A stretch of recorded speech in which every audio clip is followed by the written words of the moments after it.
Should I leave my narcissistic partner? Can they truly change? Are there things I can do to make this relationship work? These are questions I hear a lot. And if you're asking these questions, obviously you're not alone and you've probably got a lot invested into your relationship and a lot to lose by leaving.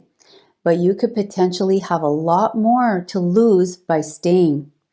I'm Lise, Leblanc, therapist, author, and life coach, and today I will give you 7 questions to ask yourself and carefully consider when deciding whether or not to leave a narcissistic relationship. If you appreciate this content, please take a moment to show your appreciation by hitting the like button and subscribing to my channel.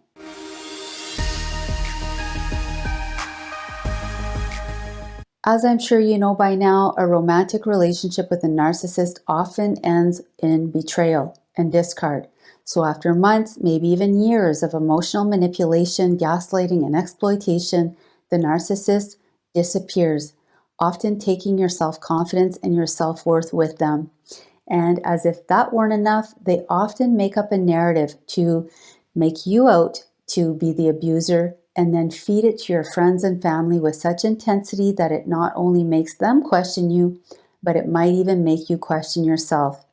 And then to top it all off, after the relationship ends, they block you, harass you, gaslight you, or hoover you, making it really, really hard for you to heal and move on with your life. So here are 7 questions in no particular order to help you decide whether to cut your losses. Number 1, is your partner regularly exhibiting narcissistic traits and behaviors? Keep in mind that anyone can behave more narcissistically at times, especially when under stress or threat. But if your partner is consistently displaying toxic and maladaptive attitudes and behaviors associated with narcissism, such as a lack of empathy, constant need for admiration, and a sense of entitlement, just know that over time, this will destroy the foundation of your relationship. And if your partner is consistently exhibiting narcissistic traits and behaviors, are they able to acknowledge this and engage in intensive therapy for the treatment of narcissism? If not, then I would suggest you start planning your exit strategy before it's too late. Question number 2, are your needs consistently being met? It's important to assess whether the relationship is genuinely fulfilling your needs, at least for the most part, most of the time. Or are your needs constantly being put on the back burner because of your partner's narcissistic tendencies? If you're at a point where your sole purpose in life is to meet your partner's needs while they have very little interest or consideration for yours, then you should really ask yourself whether staying in this relationship is in your best interest. Question number 3, can you communicate and resolve conflict in a healthy and mature way? Now, most people can talk about everyday things and events without a problem, but with a narcissist, even the simplest conversations can turn sour because they don't have the emotional capacity for mature discussions.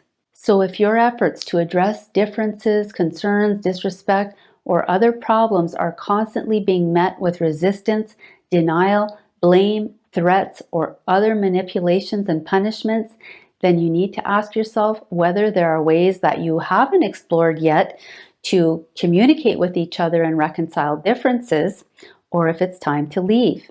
Again, keep in mind that even the best communicators can shut down or say nasty things during heated moments while emotions are high.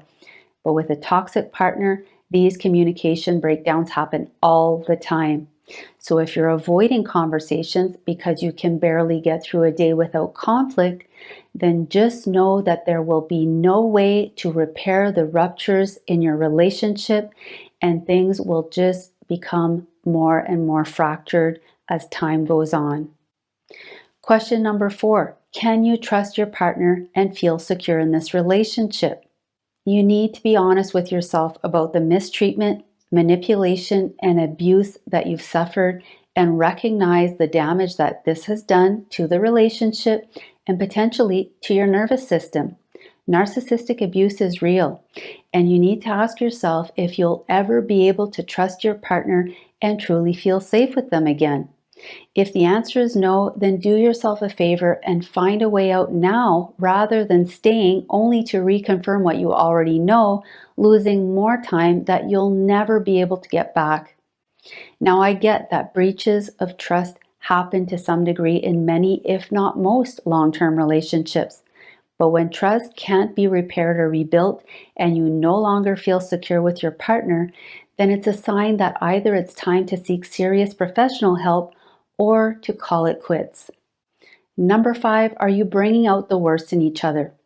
If you feel like you are drained by your partner's mood swings, criticisms, and manipulative behavior, and you've deteriorated mentally, emotionally, and physically since being with your partner, they're just bringing out the absolute worst in you, then you have a choice to make. You can use this relationship to explore your shadow side, or you can get out and realign yourself with people, places, and things that bring out the best in you. Number 6, are you prepared to invest more into this relationship despite knowing the high risks and the losses that you've already suffered? Even in the unlikely scenario that your narcissistic partner is willing to engage in intensive treatment, the ingrained nature of narcissistic adaptations and defense mechanisms make progress very, very difficult, very slow, and subject to relapse. So you'll need to be realistic about their ability to make long-term changes. And you'll also need to recognize that if your partner truly has a personality disorder, they will need ongoing support and accommodations as they learn to manage their symptoms and deal with their illness. My point is, don't love them for their highest potential and who you believe they could be. And don't stay with them hoping for a better future. Instead, examine how things are right now and how they've been, and think about the pros and cons of continuing to invest your time and energy into this person and into this relationship, because it is a high risk investment. Even if they are committed to therapy, it truly is a long uphill battle, and sadly, it's often a losing one. Number 7 is, how will you measure progress? It's hard to objectively know whether there are any real changes happening over time unless you're tracking it using clear criteria and benchmarks. So ask yourself how you would know if your relationship was going in a more positive direction. Would it be better communication, increased emotional intimacy, a decrease in conflicts? So reflect on the specific behaviors and attitudes that you want to experience over time, and use this data to make informed, rational decisions. And don't place ultimatums on your partner. Don't use this data to threaten them. Remember, it's not fair for either partner to carry the burden of making this relationship work. And if you're choosing to stay with a narcissistic partner, you would be wise to also look at your own attitudes and behaviors that might be playing a role in the breakdown of the relationship. Unfortunately, most people who are in a narcissistic relationship are in a state of denial. They are hanging on to hope and wishful thinking, taking any minor effort or superficial change as a sign that things are getting better without fully acknowledging the downward spiral that they're in. If you need help navigating or exiting a narcissistic relationship, then you might want to consider my Toxic Relationship Recovery Program, and also think about reaching out to a mental health professional in your area who specializes in narcissistic abuse.